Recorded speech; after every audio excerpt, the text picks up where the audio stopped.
शक्तिरूपेण संस्थिता नमस्तस्यै नमस्तस्यै नमस्तस्यै नमो नमो सच्चिदानंद रूपाय विश्वोत्पत्त्यादि हेतुवे तापत्रय विनाशाय श्री कृष्णाय वयं नमामि।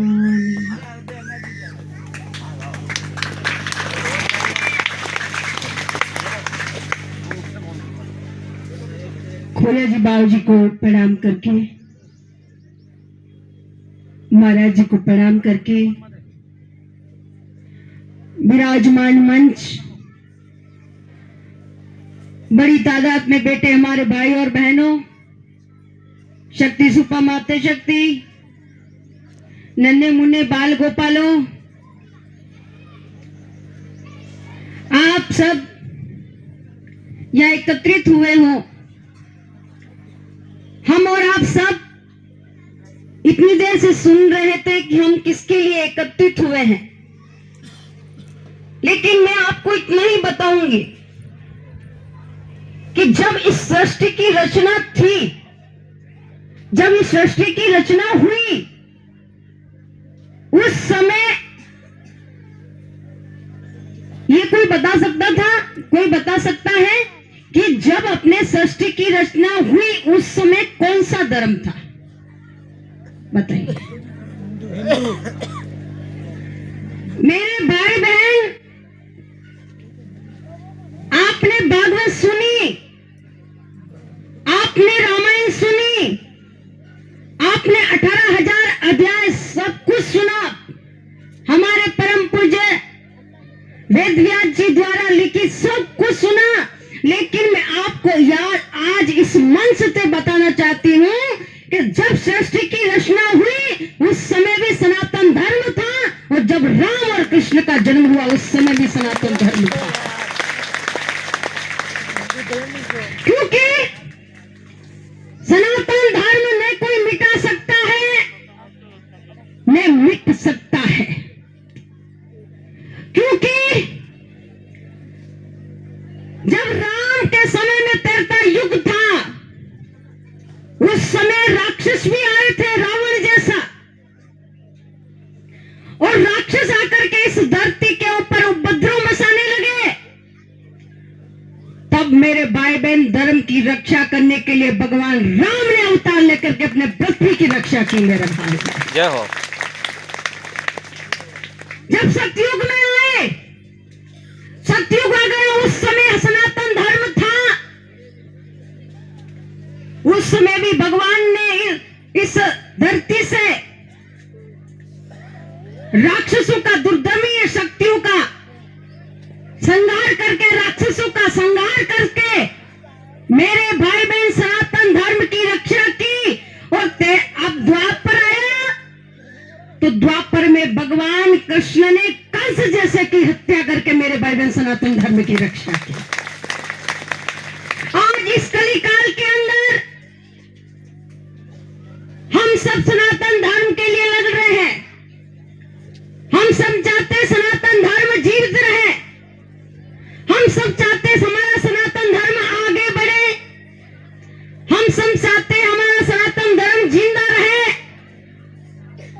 लेकिन मैं आप सभी को यह कहना चाहती हूं कि आप सभी यहाँ एकत्रित हुए हो, सनातन धर्म के लिए हुए हैं, लेकिन ये सब इस मंच तक सीमित नहीं है, ये सब इस जाजम तक सीमित नहीं है। ये सनातन धर्म अपने अंदर जागृत करना पड़ेगा, तब हिंदू संगठन जगेगा मेरे भाई। जय हो। क्योंकि अभी मेरे हरि जी भाई साहब ने बोला था कि हम कभी झुके हैं ना झुकने देंगे, सनातन झुका है ना झुकने देगा।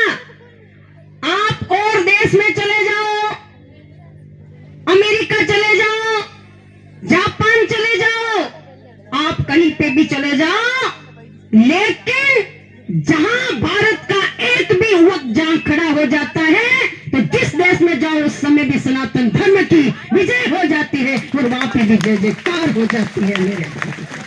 जय हो। लेकिन आज हमारी मातृशक्ति बड़े तादाद में यहाँ बैठे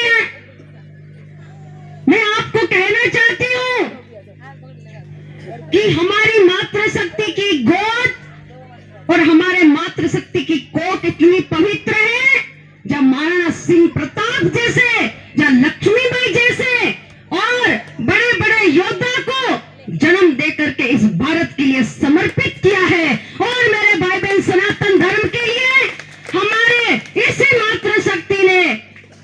मातृशक्ति ने आज भी सनातन धर्म के लिए स्थापित करती है। हमारे पुत्र जो सनातन पे इस शर्त पर खड़े खड़े आपकी रक्षा कर रहे हो, वही हमारे मातृशक्ति की ही देन है कि इसे पुत्र को जन्म देकर के वो सनातन धर्म के लिए अपने शर्त पर भेजती है।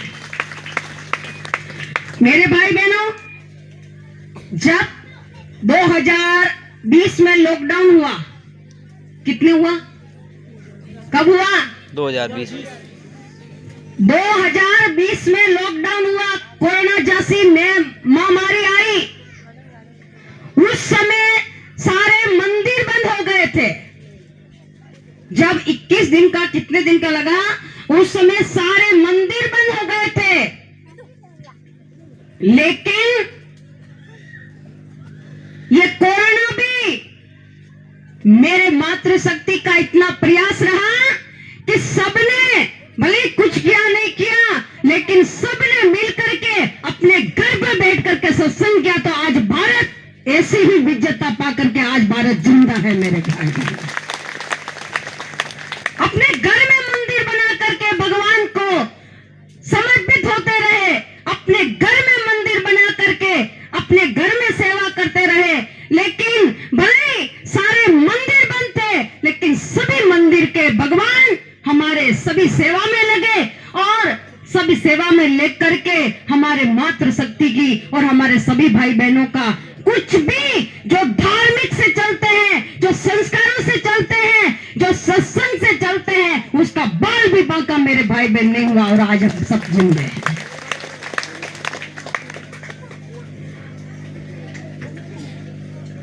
जब 400 साल पहले गुजरात की पावन पवित्र भूमि पर नरसिंह जी हुए, लेकिन मैं आपको कहना चाहती हूं कि जब नरसिंह जी को भगवान ने खूब दिया, लेकिन उन्होंने इस माया रूपी को रखा नहीं। उन्होंने अपने सनातन धर्म की रक्षा के लिए साधु संतों में लुटाया और गौ माता के लिए दिया। और अपने सरहद पे रक्षा करते करते जो सैनिक चले गए हैं भगवान की गोद में, उनकी धर्म की रक्षा करने के लिए अपने बहन बेटियों में दिया। मेरे भाई बहनों, क्योंकि उस समय भी जब नरसिंह जी आए, उस समय भी किसी न किसी बात से ये भारत गुलाम था। 400 साल पहले शायद अंग्रेजों का राज होगा, किसी का होगा, लेकिन उस समय भी मेरे भाई बहन ये सनातन धर्म जिंदा था। मैं आपको इतना कहना चाहती हूं कि 2013 के अंदर जब से ये भारत का गद्दी कोई और के पास थी, जब अपन इतने हिंदू समाज एकत्रित नहीं होते थे, क्योंकि राम जी की जय बोलने में सबको डर लगता था, एकत्रित होने में डर लगता था। क्यों? 2012 में जब आपको पता है, जब हमारे कल वो हमारे कौन से आए थे, कौन आए थे, हितेजी भाई साहब आए थे। हितेजी भाई साहब आए, वो सारी बात बता रहे थे, दीदी कार जेरों पे बहुत गोली लगी और हम सब कैसे वो कुछ भी हुआ वो सारा बता रहे थे। क्योंकि उस समय भी 2013 में भी मेरे भाई बहन, भारत तो गुलाम नहीं था, पर सारे हिंदू गुलाम थे। हम छूटे हैं गुलामियों से तो 2014 में छूटे हैं, और 2014 में राम राज्य आया, इसलिए हम सब भारत में यहाँ हिंदू एकत्रित होकर लगे। आगे भी होता रहना चाहिए और आगे भी होगा। अभी हमारे भाई साहब ने बताया कि विराट हिंदू सम्मेलन से बड़ा बड़ा कार्यक्रम हर साल होगा, हर साल अपन एकत्रित बैठेंगे, हर साल अपन एकत्रित होकर के एक जाजम पर बैठ करके खाना खाएंगे, सब बैठेंगे। ये सही बात है, लेकिन आपने को जातियों में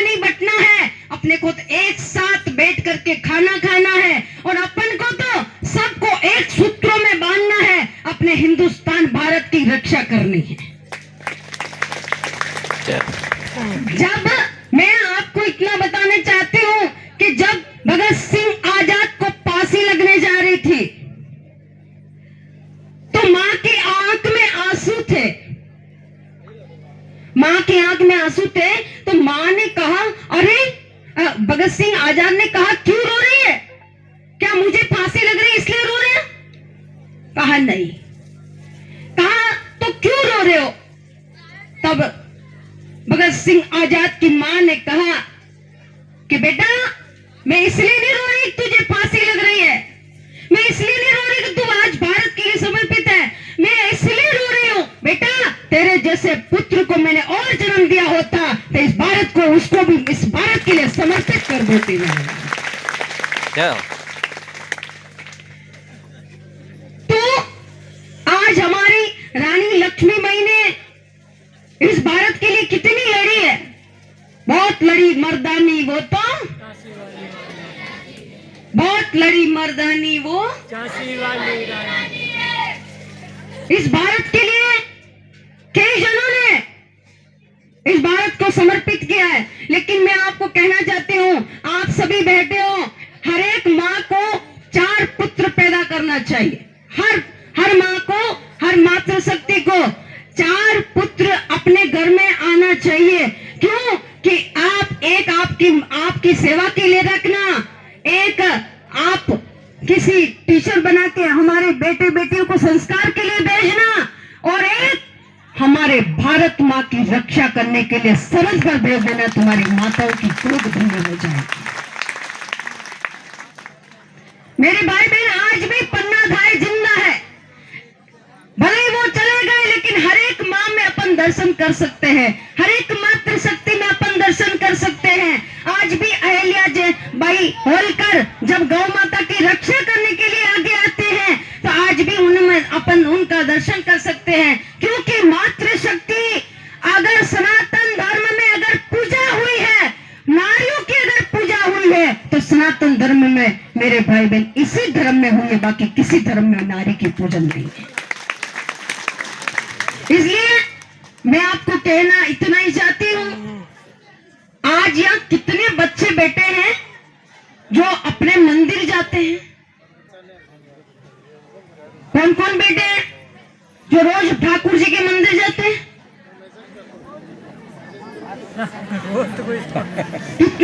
कितने बच्चे ऐसे बैठे हैं जो हमारे बच्चे तिलक लगा के स्कूल जाते हैं? कितनी माताएं ऐसी बैठी हैं हमारी गौ माता को रोटी खिलाती हैं? कोई नहीं है, कोई नहीं है। कितने जने हैं? मैं आपको यहाँ से संकल्प दिलाऊंगा। हरी जी बेटा,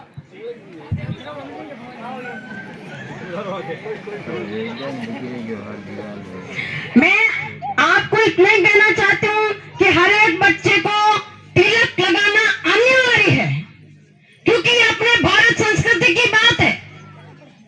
हमारा बच्चा अगर तिलक लगा के स्कूल नहीं जाता है तो ये बात मान्य नहीं होती है। आज से हमारी माताएं बहनें अगर संकल्प ले लें कि मेरा बेटा रोज स्कूल में तिलक लगा के जाएगा,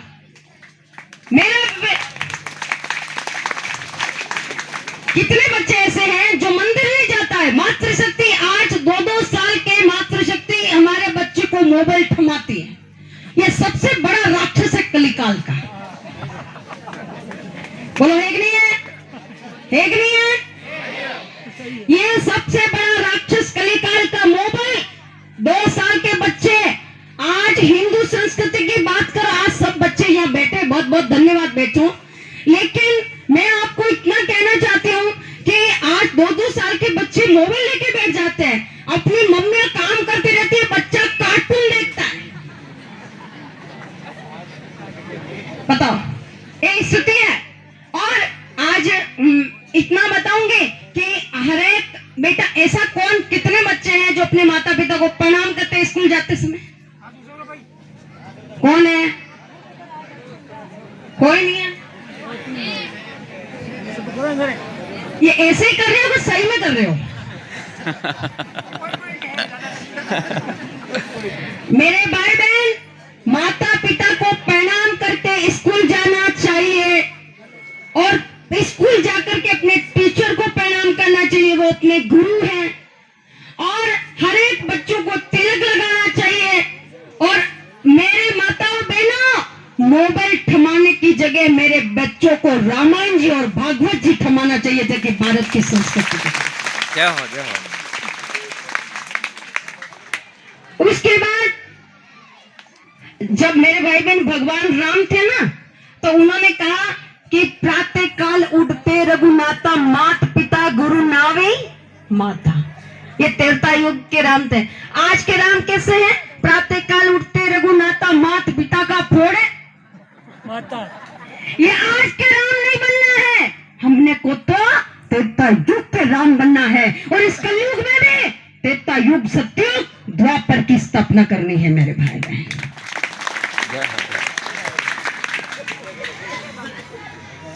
और माता बहनों, सुबह यहां से उठो, तब मेरे भाई बहनों 5 तरह का संकल्प लेके जाना। हमारे सामने प्रचारक जी खड़े हैं, क्योंकि एक प्रचारक की साधना होती है बचपन से लेकर के, उनकी बहुत बड़ी साधना होती है। हमारे डॉक्टर साहब ने बहुत बड़ा संघर्ष किया है। और आपके लिए जो जितने प्रचारक लग रहे हैं हमारे हिंदू समाज को एकत्रित करने के लिए, ये इनकी बहुत बड़ी साधना। इनके लिए बहुत बहुत ताली बजा के आशीर्वाद दो। हर एक माँ ये संकल्प ले कि 2 गौ माता को रोटी देगी। पहली रोटी किसकी है माता? दूसरी रोटी कुत्ते की। तो हर माताएं, हमारी माताएं बहने पहले रोटी पत्ती को खिला देती है। बिल्कुल सही बात है, सही है। लेकिन आज से ये संकल्प लेके जाए कि पहली रोटी गौ माता की, दूसरी कुत्ते की, तीसरी अपन सब खाए। और मेरे भाई बहन, मेरे बच्चों को मोबाइल की जगह रामायण जी और भागवत जी थमावे। और हमारे बच्चे आज से तिलक लगा के जाए और माता पिता को, गुरुजनों को प्रणाम करें। इससे प्रणाम करने से हमारे भारत में जो संस्कृति है, हमारे जो अंदर जो संस्कृत जीना होना चाहिए। अभी महाराज जी ने बताया कि पढ़ाई अनिवार्य है। हाँ महाराज जी, पढ़ाई अनिवार्य है, लेकिन पढ़ा करके अगर बच्चों को संस्कार नहीं दिया तो वो पढ़ाई किस काम की है। इसलिए मैं कहती हूँ कि बच्चों को पढ़ाई के साथ साथ संस्कार भी देना बहुत जरूरी है। जैसे पढ़ाई अनिवार्य है, वैसे बच्चों को संस्कारवान बनाना भी अनिवार्य है। आज एक महिला, पहले अपना परिवार में, मैं आपको 2 मिनट लूंगा, जब मैं आपको इतना कहती हूँ, पहले एक महिला खाना बनाती थी तो 20 लोग खाना खाते थे कि नहीं? आज एक महिला खाना बनाती है तो 4 लोग खाते हैं। हम दो, हमारे 2 की दुनिया हो गई है। नहीं मेरे भाई बहन, हर एक बहू को चाहिए कि अपने सास ससुर को, अपने माता पिता समझे। उस परिवार को छोड़ दिया, ये परिवार को अपना परिवार समझने लग जाएगा, तो उस समय किसी भी बेटियों को, मेरे भाई बहन जो विधर्मी अपने बच्चे बच्चियों के नजर धामे बैठे ना, तो मैं आपको कहती हूँ दावे के साथ, अगर अपनी बहू बेटियां परिवार के साथ में रहने लग जाएगी तो किसी भी धर्म की आंख उठा करके नजर देखने की हिम्मत नहीं होगी मेरे भाई बहन। परिवार में इतनी संयुक्ता होती है। और हर एक माता पिता, हर एक माता बहनों को ये अपनाना चाहिए। हर एक बच्चों को दादी नानियों की कहानियां सुनानी चाहिए।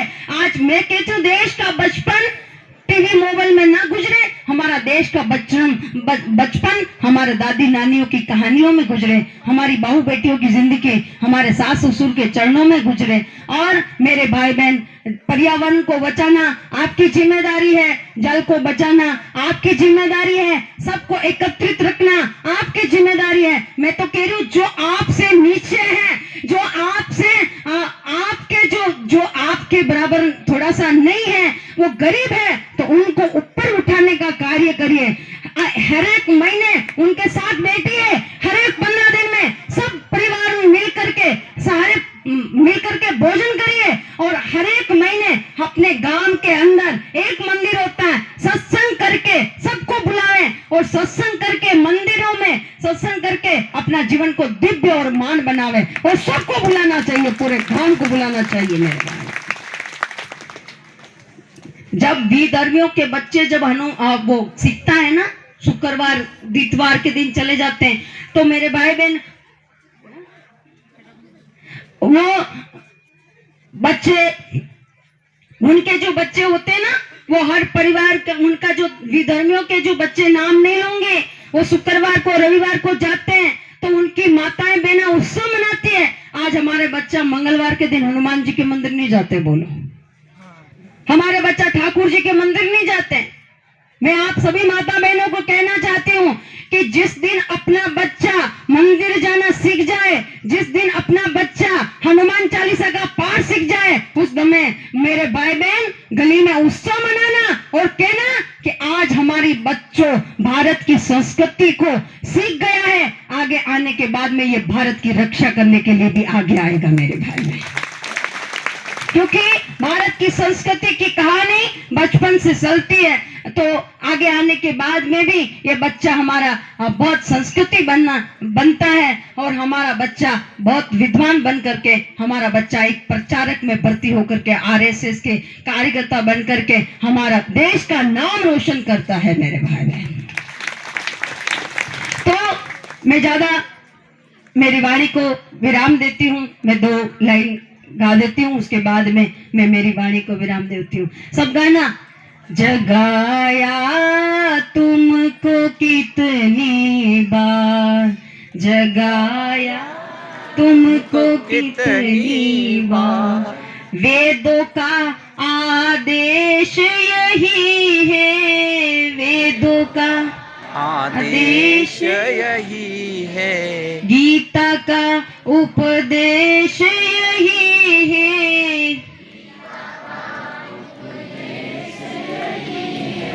चलते क्यों नहीं आज कृष्ण की शिक्षा के अनुसार, जगाया तुमको कितनी बार, जगाया तुमको कितनी बार, समय नहीं है अब सोने का,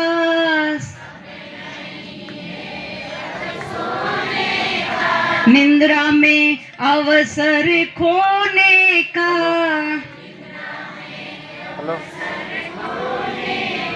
गया जमाना अब रोने का, गया जमाना तुम्हें जगाने को चमकी थी, तुम्हें जगाने को चमकी थी सांगा की तलवार, जगाया तुमको कितनी बार, जगाया तुमको कितनी बार। हमारे देश के लिए जागो, हमारे हिंदुत्व के लिए जागो, हमारे भारत के लिए जागो। आपका बच्चा अगर अमेरिका जाता है तो सब कहते हैं कि हमारा बच्चा पैसे कमाने के लिए गया, लेकिन मैं एक सूत्र फेंक करके मेरी वाणी को विराम दूंगी कि अमेरिका में दाम है, सिंगापुर में दाम है, इंग्लैंड में काम है, लेकिन हिंदुस्तान के पास सिर्फ राम है मेरे भाई बहन। राम को प्राप्त करना है तो हिंदुस्तान में आना होगा, और पैसे चाहिए तो अमेरिका जाना पड़ेगा।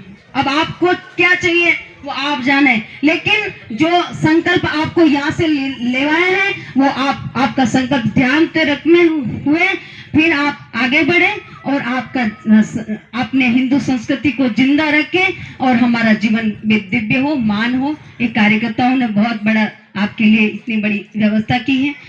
बोलिए वंदे वंदे, मुट्ठी बंद करिए, हाथ ऊपर करिए, बोलो अन्न जहां का हमने खाया,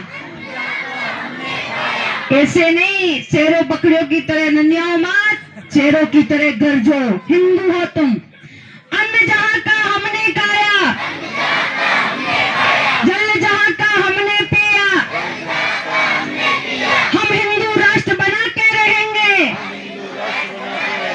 हम हिंदू राष्ट्र बना के रहेंगे, हम गौ हत्या बंद करा के रहेंगे, हम गौ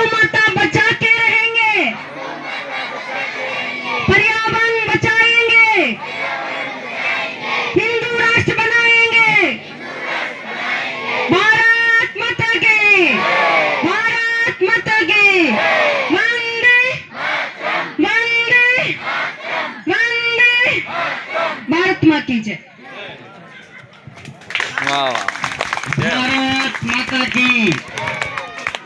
इस विराट हिंदू सम्मेलन में ग्राम पंचायत गोटीपा और ग्राम पंचायत पूरिया खेड़ी के समस्त वास स्थान से पधारे हुए समस्त नागरिक बंधुओं, हिंदू सनातनियों, आप सबने इस विराट हिंदू सम्मेलन